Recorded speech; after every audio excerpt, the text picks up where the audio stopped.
Bem-vindo à fogueira do terror. Sente-se mais perto do fogo. Não sabemos o que pode estar escondido nas sombras.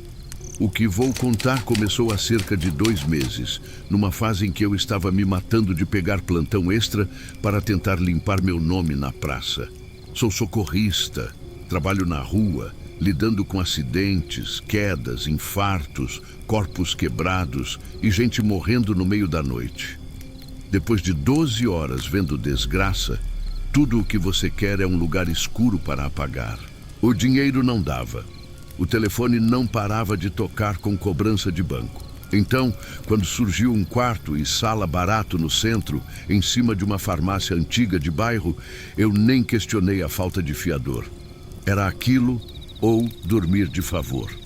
O prédio era velho, com teto alto e piso de madeira solta que estalava o tempo inteiro. O quarto tinha um guarda-roupa embutido enorme, feito de uma madeira escura que rangia como se algo se mexesse lá dentro. Mas o pior não era o barulho, era o cheiro. Um cheiro químico, ardido, mistura de desinfetante barato com algo que lembrava a enfermaria. Subia pelos ralos, pela janela do fosso da farmácia. No começo, me dava náusea.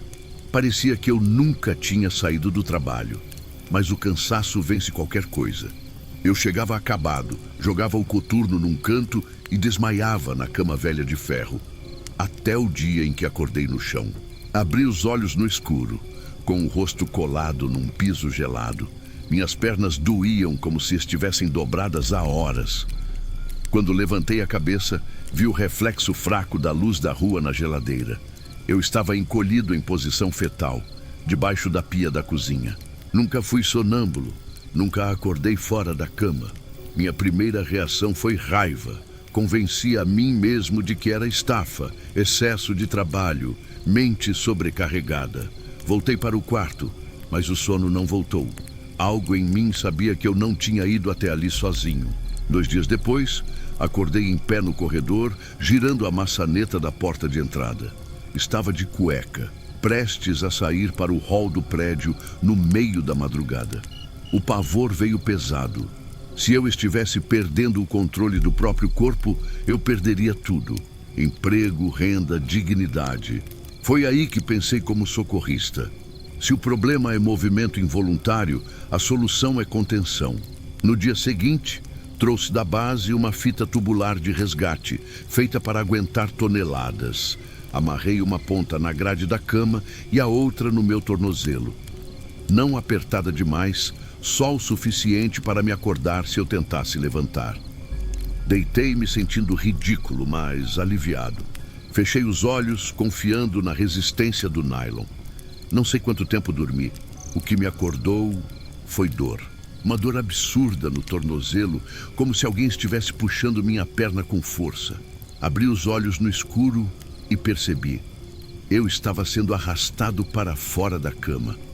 O lençol queimava minhas costas enquanto meu corpo deslizava. Tentei me segurar no colchão, mas a força era muito maior do que a minha. A fita esticou no limite. A cama inteira rangiu e se moveu no chão. Meu tornozelo parecia que ia se partir. Então senti, por baixo da fita, dedos, longos, finos, gelados demais, apertando minha perna com uma força impossível. Não era frio comum. Era aquele mesmo cheiro químico, vindo do toque. E então, de repente, soltou. Fui jogado para trás, batendo na cabeceira da cama. Acendi a luz tremendo. O quarto estava vazio. Porta trancada, janela fechada. Mas no meu tornozelo, abaixo da marca da fita, surgiam hematomas roxos. 5 marcas perfeitas. O desenho inconfundível de uma mão. Eu sei reconhecer lesões. Aquilo não foi o nylon. Alguém, ou alguma coisa, tentou me arrancar da cama. Tranquei o quarto por fora e me joguei no sofá da sala. Ali, com a luz da rua entrando pela janela, me senti menos encurralado. O problema é que o corpo cobra. Mesmo com medo, o sono veio. Foi quando ouvi vozes, muitas, conversas abafadas, risadas, copos tilintando. Parecia uma festa acontecendo, atrás da porta do meu quarto trancado. O cheiro ficou mais forte, escapando pela fresta da porta. De repente, silêncio total. Então uma voz baixa, colada na fechadura, tentou imitar o tom de uma criança. Você não vem? Logo depois a festa voltou, mais alta, como se rissem de mim. Naquela noite eu fugi. Dormi uma semana no alojamento da base, mas o medo não paga aluguel. Ontem eu voltei. Agora são 2 da manhã. O cheiro está mais forte do que nunca. Já amarrei a fita no tornozelo de novo. 3 nós. Não é mais teste, é sobrevivência. O guarda-roupa acabou de estalar. A conversa abafada vai começar. Eu só preciso fechar os olhos e torcer para a fita aguentar. Isso aconteceu há cerca de 2 anos, numa fase em que eu estava sem carro e dependia de carona ou aplicativo para tudo. Minha irmã, Alana, trabalhava numa grande loja de departamento de shopping. Quem conhece esse tipo de trabalho sabe. A loja fecha para o cliente, mas o funcionário fica.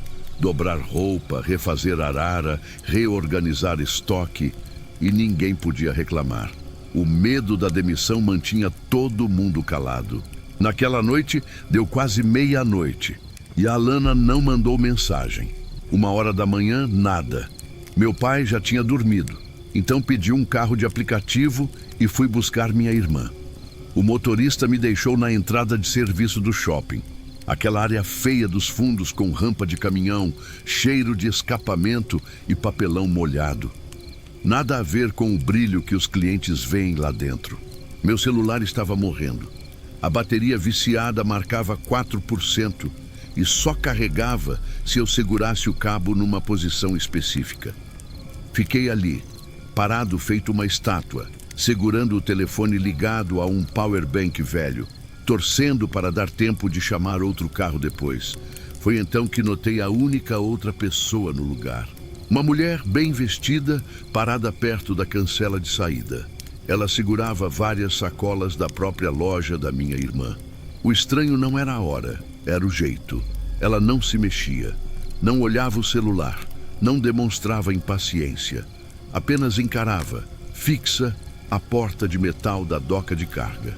Aquilo me incomodou, mas o desespero com o celular descarregando falou mais alto. Quando o aviso de 1% apareceu na tela, decidi arriscar. Aproveitei que o segurança se virou para dentro da guarita e entrei por uma porta lateral de metal, calçada com papelão, sinal claro de alguém que saiu para fumar. Assim que passei por ela, o ar mudou. Lá dentro era parado, seco, com um cheiro específico de cera industrial velha, misturada com poeira de ar-condicionado. Um corredor longo, cinza, canos expostos no teto e aquele estalo seco das lâmpadas fluorescentes esfriando. Andei alguns metros e virei a esquina. Foi quando vi a Alana e outra funcionária, a Gabriela, vindo quase correndo na minha direção. As duas estavam pálidas. A maquiagem da Gabriela estava borrada, como se ela tivesse chorado. Minha irmã não perguntou como eu entrei, não brigou.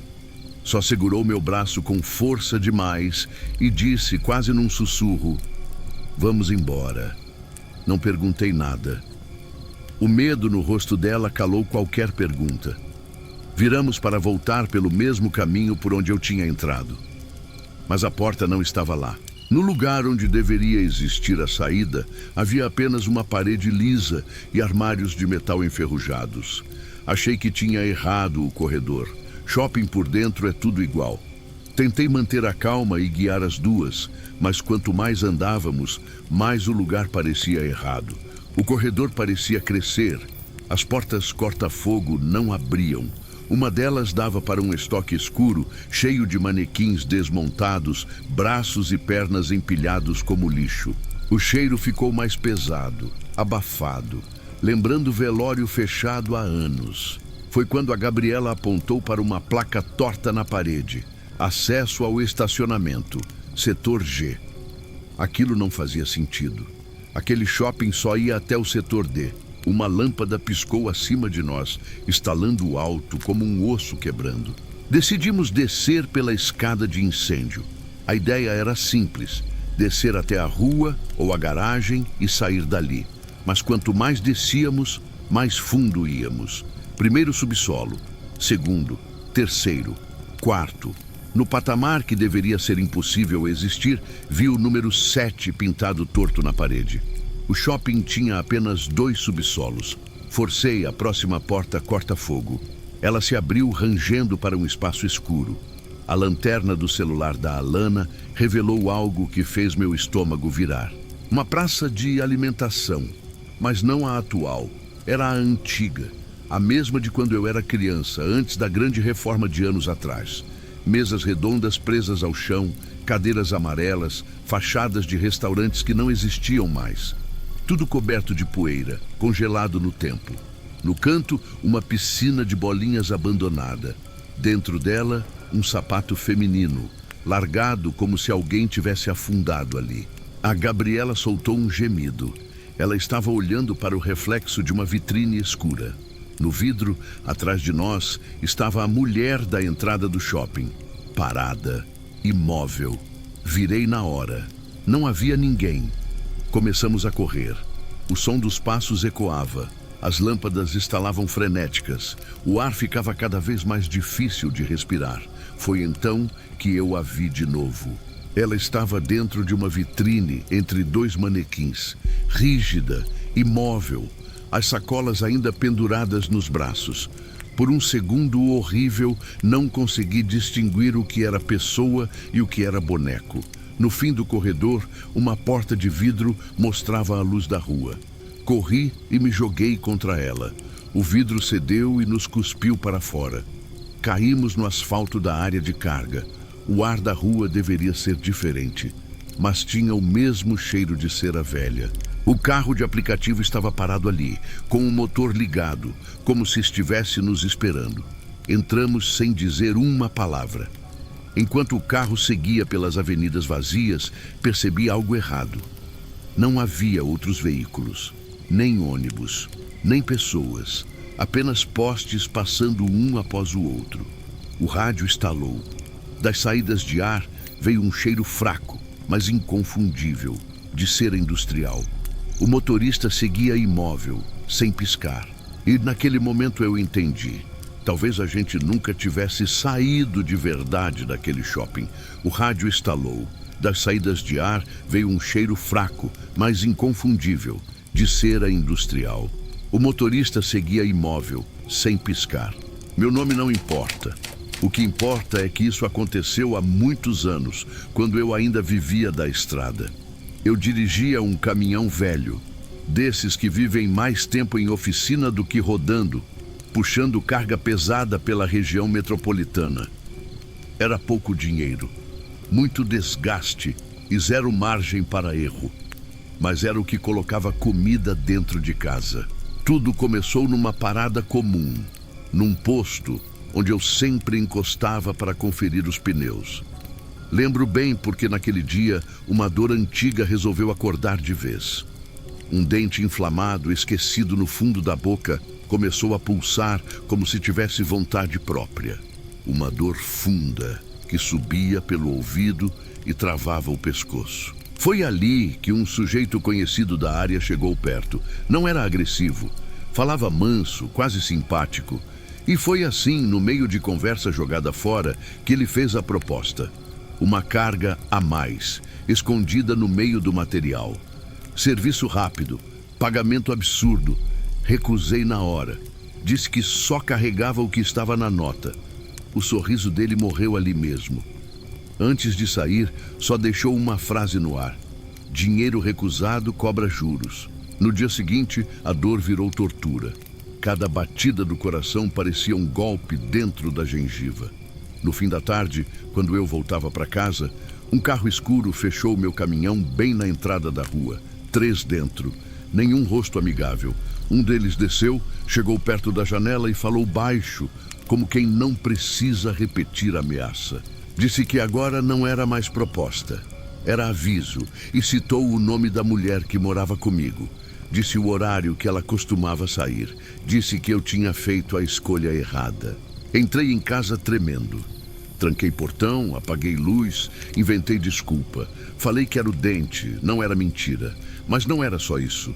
O medo já tinha tomado conta do lugar. O ar parecia pesado, parado. Qualquer estalo do portão soava como sentença. Passei dias sentado na sala escura, segurando um pedaço de ferro inútil, esperando algo acontecer. A rua ficou silenciosa demais. E quando o carro voltou e estacionou do outro lado, sem ninguém descer, eu soube que o tempo tinha acabado.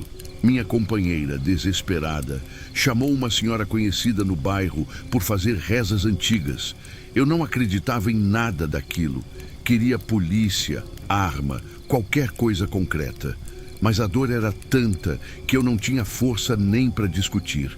Velas foram acesas, palavras murmuradas, um sussurro constante que parecia zunir dentro da minha cabeça. O calor aumentou, o cheiro da casa mudou e o carro continuava lá fora, parado, esperando. Na sexta de manhã, sem mais remédio, sem mais força, eu decidi sair. Não por coragem, por exaustão. Ou eu buscava algo para aliviar a dor, ou aquilo acabava ali mesmo. Abri o portão esperando o pior. Quando pisei na calçada, o mundo ficou estranho. Não silencioso, abafado, como se eu estivesse dentro d'água. Os sons sumiram, o vento parou, o carro estava a poucos metros. Eu passei ao lado dele, vi os rostos, olhei direto para eles e nenhum me viu. Os olhos estavam abertos, fixos no meu portão, como se eu não existisse. Uma sensação gelada atravessou meu corpo. Por um instante, achei que eu tinha morrido dentro de casa, e aquilo era só o resto de mim andando sem saber.